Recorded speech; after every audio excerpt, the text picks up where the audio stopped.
guys, welcome back to another episode of the Millennial Business Podcast. I am so excited to be joined today by the beautiful Ashley Hann, who I heard speak at an event that I went to out in Bali, and I have been following along on her Instagram ever since. She has just gone from one level to the next, to the next, to the next. It's been amazing to watch you grow your brand, Ashley. So thank you so much for joining me on the podcast today. Thank you so much for having me. I'm super excited. Woo.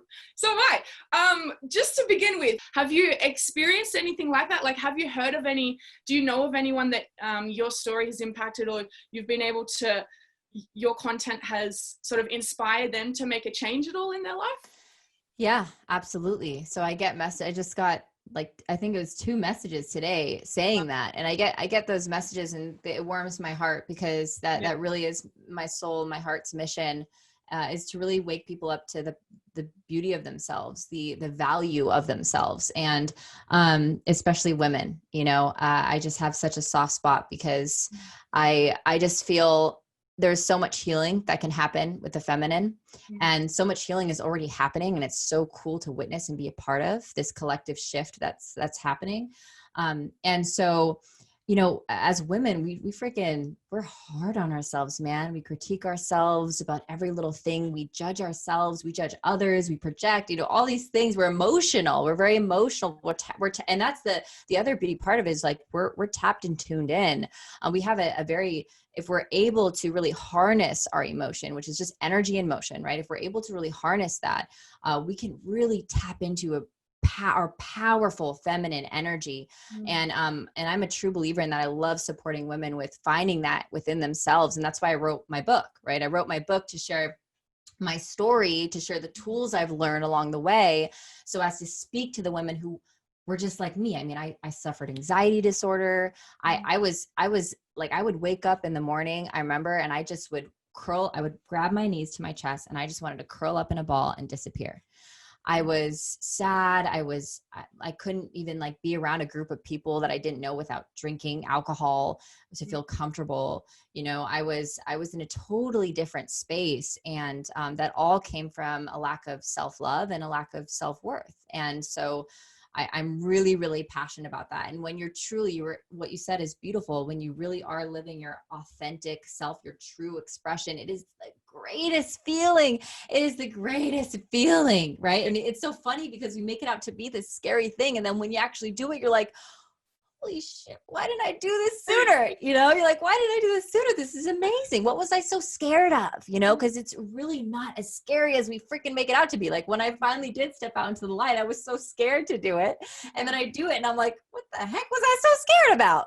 You know what I mean? It's like, what in darnation? Yeah. And we make it up to be this scary big thing. And then when you do it, it's really not. And it's actually the opposite in most cases. It's beautiful. And you actually you become magnetic, which is my book, Magnetic Confidence. You become polarizing. So you actually do attract to you the people that are in alignment with you, because now that you're in alignment, you can attract those people, and you repel the people who aren't and who you wouldn't want in your vortex, in your world anyways. Yeah. It's a beautiful thing.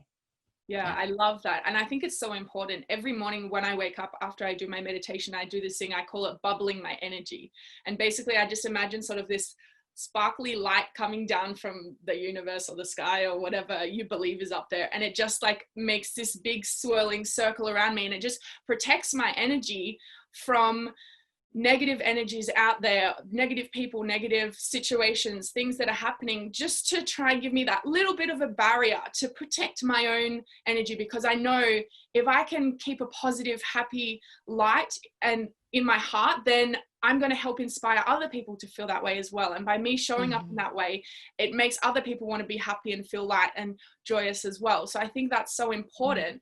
I love that you touched on supporting women, because one thing I wrote down when you were sharing your story was a woman in a man's world, because you sort of felt like you had to do these things and you had to hide who you truly were, because you sort of are playing a little bit in a man's world. I feel it as well. Like I run a digital marketing agency also, and it's very male orientated, I feel. you mentioned the 4-month transformational event that happened for you. Is that where you had your biggest transformation in terms of being able to show up fully as a woman in your power? And if it is, what was it that actually helped you to spark that change when you were at that event? Well, yes, 100%. That was the most transformative experience I've ever had in my entire life thus far. And that was now 4 years ago, I want to say, around 4 years ago, could be more time these days, right? You're like, well, Right? what year are we in? And I do want to touch really quickly. I really do. I want to touch quickly on what you said. You said it's true. We are the minority, in this business world, we are the minority. However, as you can see, it's quickly shifting. I mean, women are rising. We are rising. We're rising together. I've seen more collaboration between women than I've seen in a very long time. And I'm excited to see that continue to rise. I did a really powerful podcast episode with Sarah Pendrick, who is Girl Talk Radio. Yep. And we talked about this. That's her mission, to really have women supporting women, because that's another thing, right? Is a lot of women, what they can tend to do is have envy, jealousy, and then they compete in not a healthy way. It's not healthy competition. It's actually, quite the opposite. And so it's about really women supporting women. That is going to help us rise quicker so that we really aren't the minority anymore. Right. So that's on its way. So I just wanted to touch on that. Love it. Also. And so, yeah, for ALA, my experience was, you can't really pick a one thing because it was a multitude. That's why it was 4 months long. I mean, if it was only one weekend I went, it wouldn't have been as powerful, right? It was a compilation of experience after experience. And I would say the thing that made it the most powerful, though, is the fact that it was so experiential. I mean, it had me actually face my fears head on and move through it. Like one of the things they say all the time is the only way out is through, right? The only way out is through. So a lot of times in life, we can dodge things. A lot of us do. We're like, oh, that's uncomfortable. I'm going to avoid that. I'm going to walk around that. We do that sometimes. In that training room, you don't get to walk around anything. It's there and you got to look at it and you got to face, what I like to say is face the ugly, the stuff that you may not want to see. And you actually uncover all the things you're pretending not to know. A lot of us pretend not to know things. We know back in the back of our mind, but we're pretending not to know. Mm-hmm. And so it reveals your blind spots. It has you confront things head on that you would never in any other circumstance or experience. And that was for me, if it didn't push me to do that, girl, it was uncomfortable. I mean, it was massively uncomfortable. I mean, I can tell you, there were so many times I just wanted to quit. I just wanted to run out. I just wanted to leave. It was too much. And I'm so happy that I stuck through it. I came out on the other side as me. I uncovered and rebirthed myself. And, there's lots of trainings like this around the world. And for me, that was the one for me that just really did it. And that really shifted my whole being. So. Yeah. And I think for anyone listening in the audience, if you haven't been to sort of like a personal development event or something like this, it's such an amazing experience. Like these events have hands down changed my life. I didn't know what personal development was until I was 22 or 23, I think. And then I went to my first event and I was like, whoa, this is like so crazy, because the transformation that you can have in just 2 or 3 days is insane. So I can't even imagine 4 months. Yeah. It's like you literally would have gone in as one person and come out as a completely different person. Did you feel that way? Oh yeah. I had people. So this is a quick story I'll tell. That was really, I told my friend the other night and she said she had chills all over her body. One of my girlfriends. I came in, and now picture this, because you've seen me speak, you've seen my stuff, right? So, and for those of you listening who don't know me, if you look at my stuff, you can see now I'm like fully expressed. I'm always behind camera. I speak on, in front of audiences all the time. Well, when I stepped into that training room, I was the one with my arms crossed, sitting, looking around, judging everyone. Like, what in the heck am I doing here? I need to get out of here. And then I would sit there and I'm like, why are these chairs so close? Why are these people so close to me?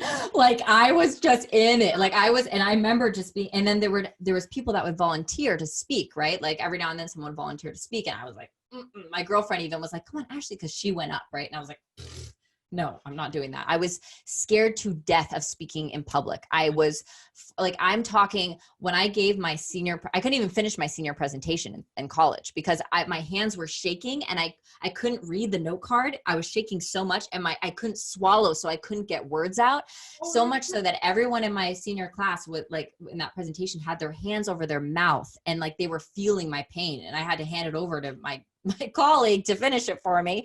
And that's how terrified I was. So imagine me in that space, arms closed, frightened to death of speaking in front of others. I mean, I had to just work up the courage to speak in my little small group of like 4 people. I mean, that's how terrified I was. To then fast forward, I mean, I'm getting chills just thinking about this. So on the third weekend of the program. So, and this is after about a month of work. Okay. So a month of being in the program. I'm getting chills all over my body.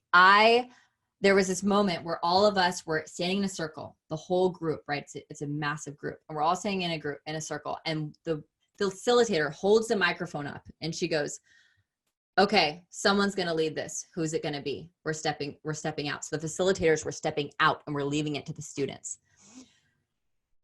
Before I could even think what was happening, my legs just started moving toward that mic. And my hand just started moving towards that mic and I grab it. And all of a sudden I'm like, holy shit, it's me. I'm holding the mic. It's me. I'm going to lead the group. I mean, this was the beautiful piece, right? It's like, I used to overthink that stuff. When I felt an inclination, when I felt an intuition to do something, I would second guess the crap out of it. I was an over analyzer. I was an analysis paralysis. Sometimes I would literally feel paralyzed to move when I wanted to do something. I mean, I'm sure if any of you listeners can relate to that, this is a very common experience of someone who goes through anxiety. I would feel paralyzed. Well, this shows that I had broken free and I had followed my heart. I dropped from my head to my heart and I grabbed it and I did it. And I led the team for a full hour. It was just me with the microphone leading my entire team. And I had people come up to me after that, one by one, literally coming up to me and saying, who are you? This has been you the whole time underneath you, that this has been in you the whole time. Like what? And then, some people coming up to me who were closer to me saying, finally, there you are. Yeah. Finally, there you are. And it was just like, I mean, I got chills just like 4 times while I was sharing that, because that moment for me was it. I mean, I was like, whoa, I finally broke through all of that crap that was holding me back. Wow. And I stepped up. And without overthinking or stopping or blocking myself. I mean, you know how freeing that felt? I mean, it was definitely a little scary when I realized what was happening. And then like the most freeing feeling I ever felt. So yeah, that's powerful. Yeah, so powerful, because I feel like it's the perfect example of what I was talking about before, of being fully self-expressed. When you finally got out of your head, you got down into your heart, you could fully self-express because it was so natural for you. You didn't have to stress about it. You didn't have to feel the anxiety. You didn't have to overthink it anymore. It was just natural and it came from your heart. And that's such a beautiful story. I absolutely love that. If somebody is in the stage like you were before you went to that event, and they feel like they're constantly in their head, they're constantly stressing and overthinking and worrying about things, what are some steps that they could potentially take to go down the path of starting to move more into their heart space and trust the decisions coming from their heart versus their head? I got a good one for you. You ready for this? Yeah. So this is a tool that I use. I just shared this with one of my close girlfriends. I share it with my students and my clients, and it's called CFFC. Okay. This is a very powerful practice. It does require journaling. So you would need a paper or a journal, and you need to write this out. So the first step, the first C, is your concern. Stands for concern. So those of you listening right now, write this down. Seriously, I just took myself through this process like a couple weeks ago. Whenever anything comes up, I don't know what to do, or I feel stuck, or I feel in a funk and I don't know what it is, I do this process. So The C is concern. Now, this is the most easy to identify. It's the surface concern. It's the thing that's causing you the anxiety in the first place, right? It's some concern that you have about something, whatever it is, whatever situation it is. So you write that out. Usually that's maybe a sentence or two, okay? Then the F is fear, okay? So the question to ask yourself to answer the F effectively is, if that happens, then what? Okay. Or what am I making that mean? Okay. Either one of those, whatever lands for you, but you can ask yourself either one of those questions. What am I making that mean? So if that happens, then what? What am I making that mean? Mm-hmm. So then you start writing it out, right? So, you know, I'm going to be laughed at, or I'm going to feel humiliated. Okay. And then what? If you're laughed at, then what? You keep asking yourself, then what? In this fear, in this F, you're asking yourself, and then what? And then what? And then what? Until there's nothing else that you can pull out. You're peeling back the onion layers here. Okay. So you're confronting all the things. And so, you say, you know, if they laugh at me, then what? Then I'll feel humiliated. You know, then what if, then I'll feel like people don't like me. And then what if people don't like you? You know, you literally just keep peeling it back. So you go all the way until you can't go anymore. Then you ask yourself the question, this very important question before you get to move on to the second F. And that is, can I 100% know with 100% certainty that any of those things are true? Okay. Can I know with 100% certainty that any of those things are 100% true? Okay. So you'll know, and this is that when you get to answer this truthfully, you'll see, you'll go through all those. Can I know for sure, for 100% certainty that any of those things are real? True. Then the answer is no, then you can move on to the next phase. Because here's the thing, those fears, it's false evidence appearing real. That's fear, right? It's illusions. They're all illusions. So you answer that question, okay, no, I can't know that any of that is 100% true. Then you move into the second F, which is faith. Faith, you ask yourself, well, what do I know is 100% true? Okay, so an example for me, something that I actually said earlier that my dad says to me and that I say to myself every time it brings me into my truth is, I've always figured it out. I have cold hard evidence that I have always figured it out. And when I say that to myself, it feels I know that that's 100% true. Okay. So you write out all your faith statements, all your truths, and so your fear and your faith sections of this are going to be the longest. They'll be like, you know, at least a paragraph, maybe two. Mm-hmm. And so write out all your faith statements, everything you know to be 100% true. What you'll notice is as you're doing this, you'll feel your energy shifting, because what you're literally doing is shifting from fear to faith. And your body and your energy will reflect that. You'll start to feel lighter. You'll start to feel actually excited. You'll start to feel soothed. You'll start to feel calm. You'll start to feel peace. All these things. You'll start to feel joy. And then once you're in that faith space of alignment, because you're now sitting in your truth, then the last C is creation. So now that I'm aligned, now that I'm in my truth, what am I going to create? The beautiful part about this is when you're in such a high vibration of faith and truth, things are going to come to you that you would have never thought of before when you were in a faith space or in a fear space, when you're cutting your energy off from receiving anything good, right? So when you're in the faith space, things will just start to come to you. I've done this before. I've literally had these ideas. I'm like, whoa, yes, that's a great idea. I'm going to do that. So the creation is like, some people will draw pictures. Some people will draw like, webs. There'll be like words all over the page. Some people will draw lists, like bullet point lists. So whatever comes to you, just kind of go with it. Let yourself be creative in the creation space, and you'll see what comes out of that. You'll know the decision you're going to make. You won't feel stuck anymore because you'll have all the solutions to whatever problem you're facing. And you'll really be in that space of aligned, faith-based creation, which is super powerful. So that process, CFFC, try that next time you feel stuck, next time you feel in a rut, next time you have to make a big decision, you don't know what to do. This will support you greatly. I can promise you that. I absolutely love that, because I often say to people that when you are stressed or when you don't write things down, when you're feeling overwhelmed, all of these thoughts are taking up so much space in your brain, and you're constantly thinking about all of these things. But if you can write them down and get them out, or talk to somebody about it and actually express these feelings so they're not taking up so much space in your brain, you create so much room for more creativity, more ideas, more passion, more purpose, more love.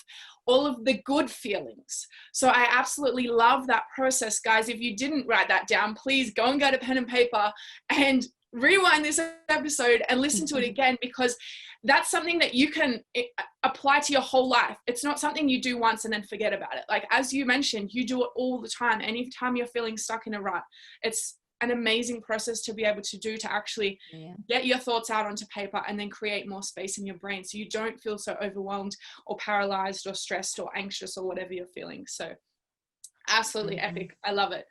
Ash, there were so many more things that I wanted to talk to you about today. I'm not going to lie, but I loved the direction that the conversation went. So I just flowed with it.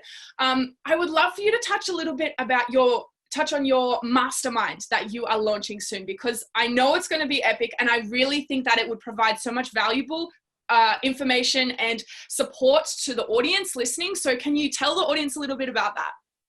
Yeah. So my mastermind is a 9-week mastermind, and it's fast paced. I support new entrepreneurs. So you've either just started your company or brand, or you're about to launch and you want support with that launch. So I help people gain clarity on their messaging, on their mission, on their, they create copy in there. I mean, it's very workshop style. And we get a lot done in there, and there's a high level of accountability. So there's no room for hiding in there. It's intimate. So once you're in, and you're doing the work and you're getting stuff done and you're creating results. And that's what I'm committed to every student who enters any of my programs, including the mastermind. And the mastermind is a very, very powerful support system as well. So you get really close with the people in the group. They're a lot of times in the same space as you or similar. And that community is everything. Tribe is really, really important. So that's a definite huge piece to it. And yes, I support with branding, social media, like how to, create content for social media, how to grow your social media. And really everything that comes with being a personal brand. So it's really for people who are coaches or have a service-based type business where they're the face of their business. So that's who it's for. Yeah. And then I also want to say, if anyone listening is feeling more so that they're struggling with that self-worth and that confidence piece and the self-love, and maybe not quite ready to go into creating all the things for business yet, I do have magnetic confidence course. And that is my freaking my heart bursts open in that whole, it's a group coaching program, and that whole experience is powerful. I support women with really unlocking their own value, their self-love, their self-worth, so that they can go out there and create everything and live the life that they truly desire and be happy and feel fulfilled and empowered. So those are the two different things for two people who are in two different spaces. And my magnetic confidence course is for women only, whereas my branding mastermind is co-ed. So nice. Yeah, guys, I feel like if I've taken anything away from today's episode, it's that, Ash, you're an expert in business, and you've absolutely nailed the branding and the marketing and websites and Facebook ads and all of that sort of stuff. But you also serve people in this beautiful space of helping them to find their purpose and really show up authentically as themselves, because that's what helped you. You getting to show up authentically as yourself has put you on this path, and now you want to help other people do the same. So guys, if that is something that speaks to you, and if something that you feel called to do, please reach out to Ash. Where can they find you online, Ash? What's the best place to reach out? I hang out on Instagram. You can find me there. Yeah. So at ashley.hann. Hann. Perfect. Awesome. Thank you so much for joining me on the podcast today. It's been so beautiful to have you on. Yeah, thank you so much for having me. It's been super fun. Yes. All right, guys, until the next episode, I'll see you later. Bye.